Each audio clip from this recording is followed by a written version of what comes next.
तो हेलो दोस्तों, आज संडे है। आज हमारा छुट्टी है। आप देख सकते हो कि जब से हम सो ही रहा हूँ और लगभग हम लोग 10 बजे तक 10 बजे बाद कितना बजे तक ले गेम खेला रहे हम लोग 1 बजे तक ना।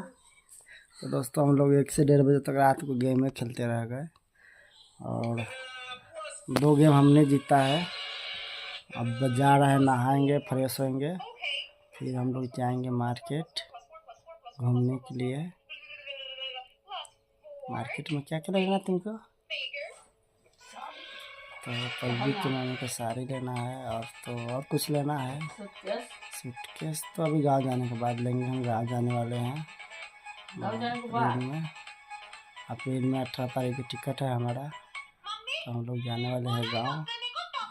तो दोस्तों आप मेरे वीडियो को लाइक करो, सपोर्ट करो और सब्सक्राइब भी करो, थोड़ा थोड़ा लेकिन करो।